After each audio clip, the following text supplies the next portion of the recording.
Hi, this is John Linneball from John Linneball Tutoring, and this is AP US History Video 22, Colonial Responses to British Policies from Protests to the Revolutionary War. If you like this video, please don't forget to comment, like, share, and subscribe. And if you don't like the ads, you can always try testpreparation.locals.com, where all these videos are available without any ads. Colonial resistance to post-French and Indian War British policies. As discussed in the previous videos in this series, such as videos 18 and 20, the French and Indian War led to increased taxes and increased attempts by the British to control the American colonies in general. This led to resentments by the colonists for injustices, real or imagined, that the British committed against them by instituting these policies. These resentments led to a resistance movement among the colonists, and that movement then evolved into an independence movement. The Stamp Act Congress. The first major coordinated protests against the British policies were protests against the Stamp Act. See video 20, and we'll have links up here. In October 1765, delegates from 9 colonies met in New York and drew up a list of complaints that went beyond the Stamp Act. The declarations of the Stamp Act Congress asserted that only colonial legislatures could tax the colonists, so no taxation without representation. Historians mark this as the beginning of the Revolutionary War, which lasted from 1765 to 1783. The Virginia Resolves and virtual representation. The Virginia Resolves were similar to Patrick Henry's Virginia Resolves were similar to the declarations of the Stamp Act Congress, is what I'm trying to get at here. And the Virginia Resolves were adopted only in part by the Virginia House of Burgesses, but they were published and distributed in whole throughout the colonies. Debated in June 1765, the Virginia Resolves went far in their demands for colonial self-government. The main point was that only the colonial government could tax colonies. The virtual representation was British response. It was the British's response to no taxation without representation. The idea was members of Parliament all represent the entire British Empire, so no specific representatives are needed for or designated for any particular region. So some cities, such as San Francisco, California, have had a similar system where council members / alderpersons or select persons, etc., are voted in at large rather than by a neighborhood. And if you're interested, you can see the link below for district elections in San Francisco, a brief history where it describes such a system, where it went from at-large members to members representing individual districts, and that was a huge struggle over the years in San Francisco. But I digress. Committees of Correspondence. All through the colonies, communities formed committees of correspondence starting in 1764. These groups of British policy opponents initially distributed information and coordinated actions against British policies. By the 1770s, they had practically become shadow governments in the colonies. They often took over the powers and challenged the legitimacy of colonial legislatures and royal governors.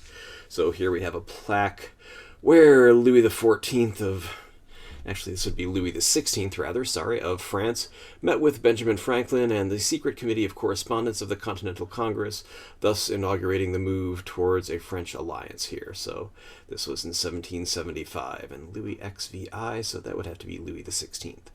All right, so this was dedicated in 1983, the bicentennial of the signing of the Treaty of Paris. Excellent. Crowds of protesters, often called Sons of Liberty, harassed and occasionally attacked merchants who carried British imported goods. These were actions by crowds. Stores in cities and towns were sometimes looted if they did not honor the boycott of British goods. Massachusetts Lieutenant Governor Thomas Hutchinson, who was appointed by the British, his Boston home was also looted and damaged. While the Stamp Act was repealed in 1766, colonial relations with the British deteriorated in a series of British moves and colonial reactions. Notice that the term crowd action connotes some kind of organization, whereas mob action indicates an unruly group of people getting out of control. Word choice matters. So a connotation is, it's kind of an unwritten, subtle meaning. So if you describe someone as a Boy Scout is someone who's literally a member of the Boy Scouts of America. If you describe someone as a lowercase Boy Scout, you might mean a goody two-shoes. Oh, he never does anything bad. He's a real Boy Scout. That sort of thing. So think of mob action Mob sounds like something that's just out of control and formed on the spot, whereas a crowd could just be a crowd of people who've all come in an organized way. Think of people who've come to watch a football game or a political rally or something like that.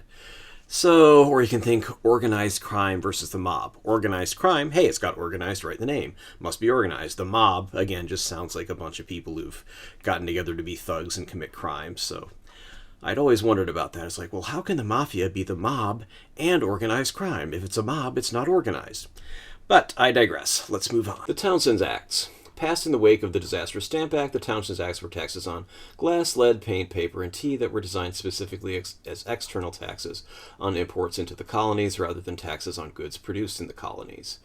So the reason that they would want to be designated as external taxes, why Parliament would want them to be designated as external taxes, is we've already seen from the declarations of the Stamp Act Congress and the Virginia Resolves that the protest against the taxes were supposedly is what I'm trying to say, based upon the idea that only the colonial legislatures could tax the colonies, and therefore anything that was an internal tax on things produced in the colonies, etc., was unconstitutional and a usurpation or taking over of the responsibilities and rights of the colonial legislatures.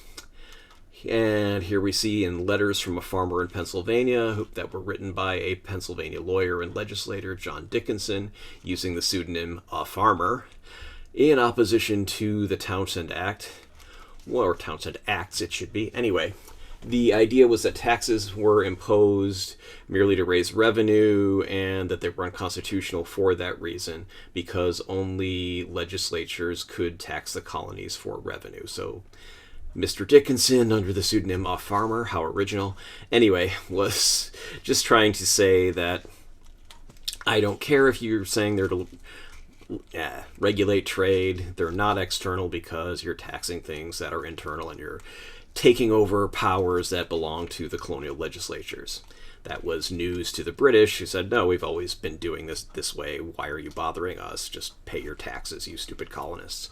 Anyway, as all import taxes or tariffs do, these encouraged local productions of the same goods or substitutes for them. If there were taxes on imported lead and glass and paint, then if you could make lead, glass, and paint in the colonies, it was a really good idea to do so because you could save money. And colonists saw simple colonial goods as virtuous substitutes for extravagant British imports. Some colonial women made homespun clothing, etc., as British imports became unfashionable. The Boston Massacre. After rioting in 1768, Britain dispatched troops to Boston following rioting there that year. Bostonians found the troops' presence upsetting and, as a standing army, threatening their freedom. The idea was that while armies should be raised for war, they should be deactivated in times of peace. British soldiers also competed with Bostonians for jobs. Troops earned part-time wages, and they were expected by Parliament, etc., to earn extra money to support themselves in the colonies. You can learn more about that by watching video 21. In winter 1770, the British soldiers and Bostonians had an armed conflict, which was started when a wigmaker's apprentice and a British sentry, who was on patrol doing his job, had an argument which resulted in colonists tossing stones at troops who were sent to restore order during that little skirmish. The troops shot 5 colonists, including a black man named Crispus Attucks. The news spread throughout the colonies and was used as propaganda against the British, thus the name Massacre. 5 people getting shot. It's a massacre. Look what the British are doing to us. So that would be propaganda against the British used in the other colonies. And here's a little illustration, and you can see that it was printed and sold by Paul Revere of the British is Coming fame. The Midnight Ride. And a little note on standing armies. Having full-time professional armies was not seen as desirable by the British or the American colonists or colonies of that time. The British colonists, well, the British, whether they were colonists or not, were very suspicious of such armies. And that was actually popular thought into the first half of this century. The now deceased late great author Kurt Vonnegut mentioned that when he was in grade school in the 1920s, that his history teacher said, well, the reason America was doing so well compared to European countries is because they didn't pay all this extra money for standing armies. Today, most countries have a professional military that is standing armies, and military spending is a huge portion of the U.S. budget today. The U.S. has the biggest military in the world by far, and you can see that military spending is about 53% of the budget, and if you include veterans benefits, that's another 6%, so that's past military. So arguably, you could say at least 59% of the huge federal budget is military spending. Since discretionary, it's 1.16, so it's a little bit more than $500 billion every year being spent on the military. Actually close to about $600 billion. But let's get on with this. The Gaspé Affair, or Gaspé Affair, depending on how you pronounce it. Following the Boston Massacre, tensions between the British and colonists appeared to relax in the early 1770s. However, resentments against British officials still simmered beneath the surface. The Gaspé, a British revenue schooner seeking smugglers, ran aground near Warwick, Rhode Island in 1772. The schooner was looted and burned by colonists who found it. This marked the transition by protesters from relatively peaceful to more violent and militant tactics. Well, yeah, seizing and looting a schooner, definitely rather violent. And burning it, too. Okay, so anyway, that was rather militant. The Tea Act, the Boston Tea Party. In 1773, the British passed the Tea Act to support the failing British East India Tea Company. Sounds a little Trump-like, doesn't it? Oh, you could see ancient tweets if they had it back then. The failing British India Tea Company. Anyway, I digress. So, basically, tea from that company was untaxed, while all others' tea was taxed. That allowed the company to undercut the prices of local merchants and smugglers. While the Tea Act actually lowered tea prices in Boston because the British East India Tea Company could sell it cheaply, Bostonians were outraged by Parliament's favoritism towards one particular company. Does that remind you of any particular corporate bailouts by Congress? Well, take a look at recent history over the last 20, 30, 40 years, and you might learn a few things about certain corporations getting tax breaks where other ones don't. Or corporations in Wall Street in general getting tax breaks that John Q. Public on Main Street doesn't get. Bostonians, many dressed as Native Americans or in other disguises, dumped cases of the company's tea into Boston Harbor, both for its symbolic and financial, roughly $4 million in today's dollars value. Yeah, that's a lot of tea. The Intolerable Acts, also known as the Coercive Acts. Coercive means forcing someone to do something. The Intolerable Acts were passed in 1774, mostly to crack down on the colonists. The Massachusetts Government Act was one of those acts. It put Massachusetts under direct British control, limited powers of town meetings, you can see the video regarding town halls, and allowed colonial governors to replace elected officials with appointees. The Administration of Justice Act allowed trials to be moved from colonies to Britain, and arguably violated the right to a trial by jury of one's peers, which was an established right in British law even before the United States put it into the Constitution. So you'd say, well, my peers are other colonists, not people who live in Great Britain, therefore the Administration of Justice Act violate my right as a colonist. The Boston Port Act closed Boston Harbor to trade until further notice, and the Quartering Act expanded the 1765 Quartering Act, which required Bostonians to quarter British troops upon notice. And the fifth and final act, the Quebec Act, allowed French Catholics to practice their religion freely in Quebec, which really had nothing to do with Massachusetts, but it annoyed Bostonians who, by today's standards, oddly saw that as an infringement on their religion. So yeah, closing Boston Harbor so people can't trade, which was obviously a huge part of the economy of Boston. That's why Boston was there, because it's by a gigantic harbor, so they can trade. And then requiring people to quarter British troops on notice. That's pretty annoying. Also, putting Massachusetts under direct control. So 4 out of 5 were really obnoxious laws, and the fifth one, well, that's just kind of a historical artifact. Revolution at the top and bottom. While we all know of the traditional Revolutionary War heroes such as Thomas Jefferson, George Washington, Benjamin Franklin, etc., we also need to note that women, laborers, and artisans also played key roles in the Revolution, as you may have suspected. Since you can't really have a war effort with only the high-ranking leaders, and you can't even have a war or any kind of war effort with just an army and a navy, you need lots of people who are providing material support for the army and the navy and doing lots of little things that are not exactly sung of in the history books or recorded with positive thoughts in the history books. In World War II, they would call that the man behind the gun, or the woman behind the gun, is someone has to support the troops. Women in the American Revolution. Women made clothing to enable the British boycotts and provide troop uniforms. And women also took part in crowd actions against merchants. Remember the Sons of Liberty, who were believed to be holding back goods to profiteer from wartime shortages. So that was different from the Sons of Liberty, but similar in that, okay, if people were holding back goods because they're like, prices really increase, so if I hold these back, I can let them out a little at a time and sell them for a lot more money than if I just made them commonly available. Patriot women formed the Daughters of Liberty in 1765 as a complement to the Sons of Liberty against the Stamp Act, and continued to organize boycotts. Spinning bees, where presumably they would spin cloth, etc., yarn, cloth, to make clothing, and continued to organize public protests through the 1770s. During the Tea Act crisis of 1773, the Daughters of Liberty made alternatives to Chinese and Indian imported teas, using things that you could obtain in the colonies. And 51 women in North Carolina started the Edenton Tea Party in 1774, when they signed a declaration refusing to use British products, including tea. Women helped on battlefields as water carriers, such as Molly Pitcher at the Battle of Monmouth. You can see this picture here.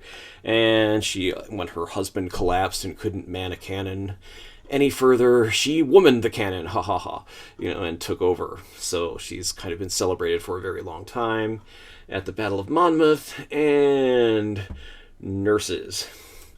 And Deborah Sampson disguised herself as a man and fought in some battles. So women served in all sorts of roles as water carriers, nurses, and sometimes even actually fighting soldiers themselves.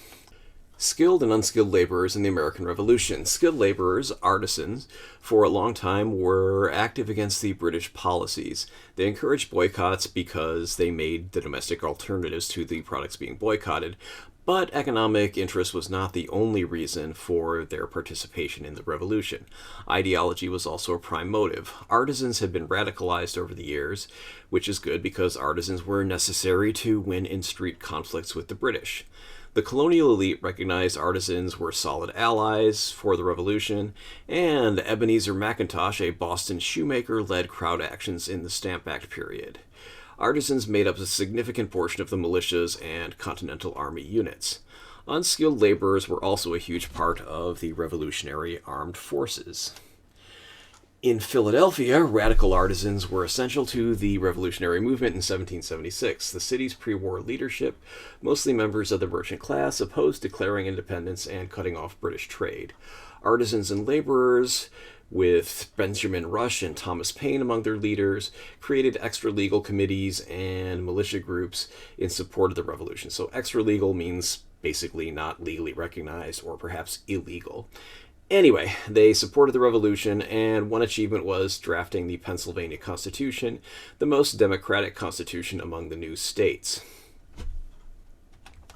Funding the war effort. Civilians did what they could to aid the Revolutionary Army financially and materially, but this aid was insufficient to prevent material shortages for the patriots, that is, the revolutionary soldiers, against the war.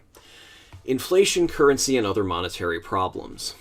The Continental Army was constantly underfunded, often low on basic supplies. As most wars do, the war involved tremendous spending and organization, tasks for which the new Congress was not prepared.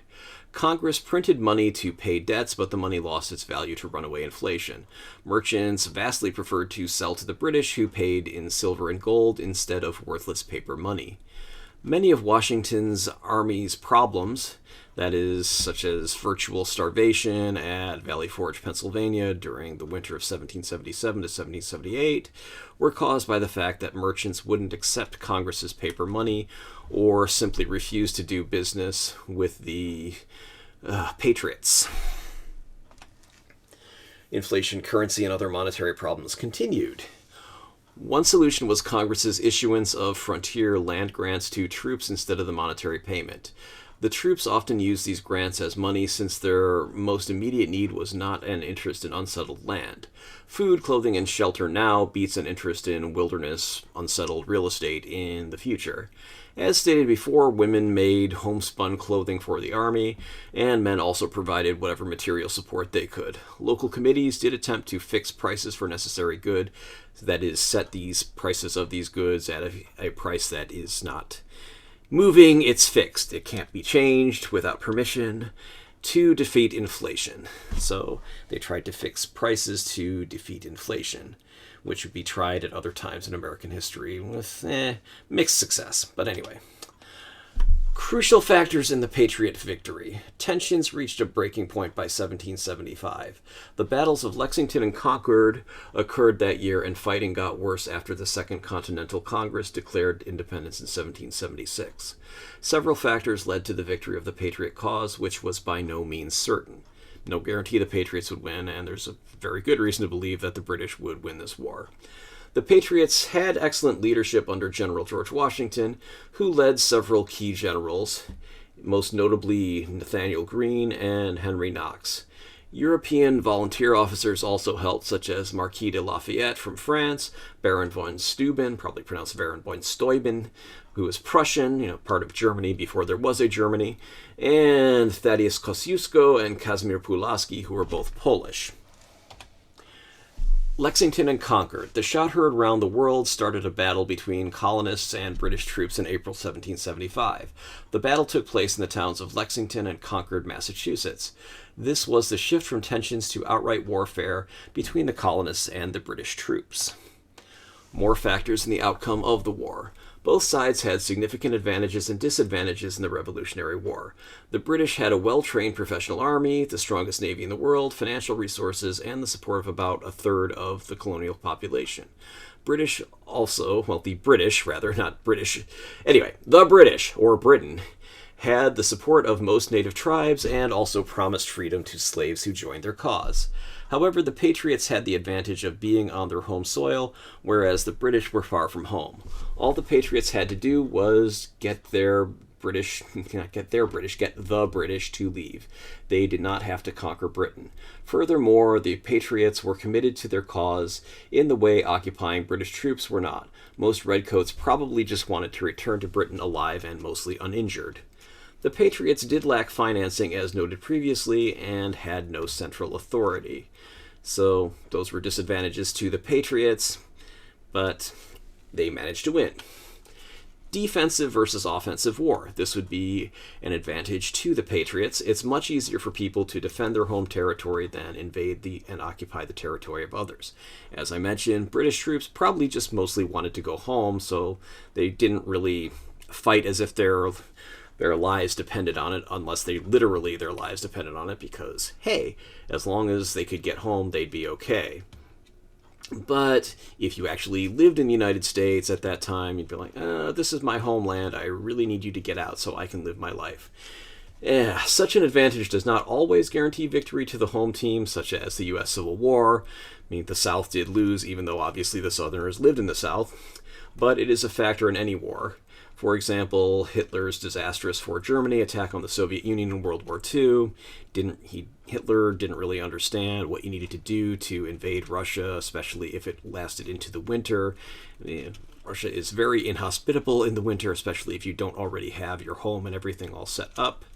So, this should tell you something about whether the U.S. invasions and occupations of Iraq and Afghanistan were good ideas or not. Urban versus rural areas.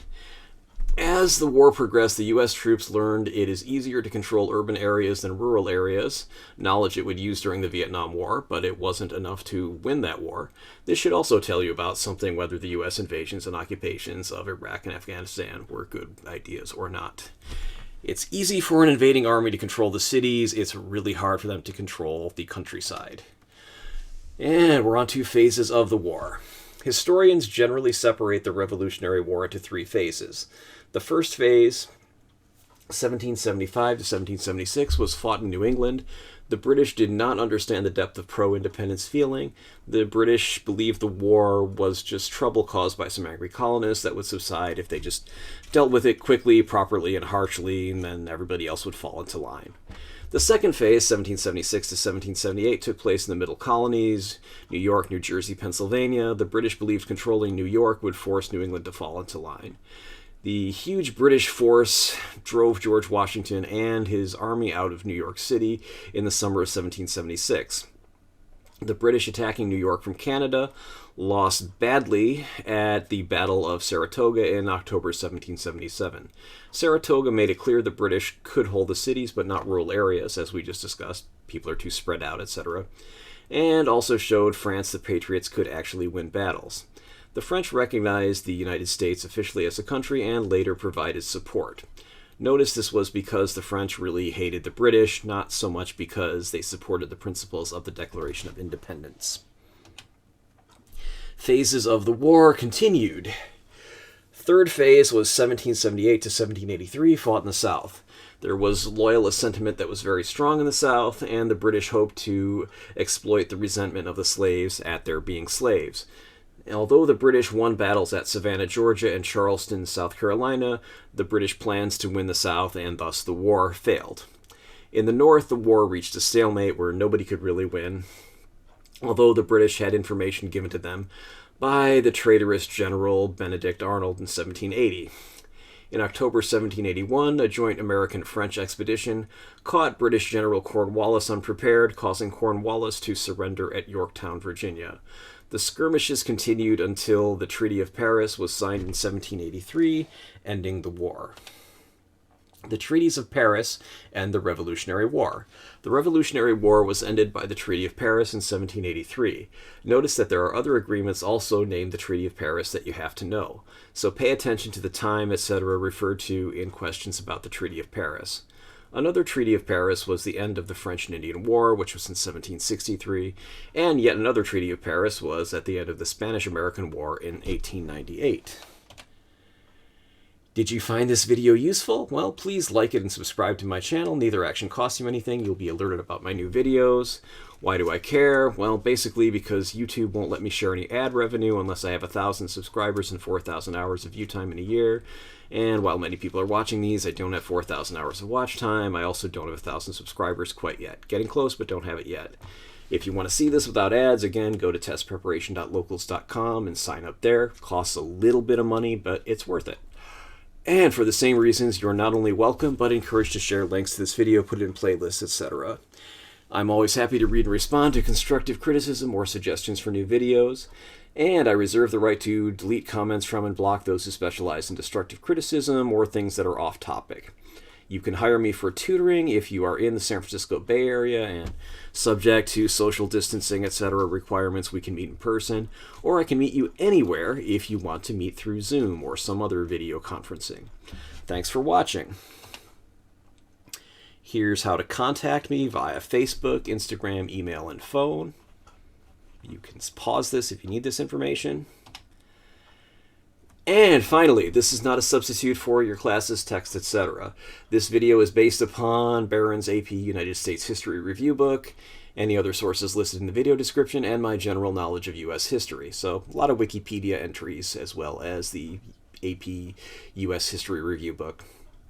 While this should help you do well in the AP US History exam, I can't be responsible for what your teacher thinks is important and asks you about in his or her own tests, homework, etc. Please read your class text and pay attention to what your teacher says in class. All right, thanks.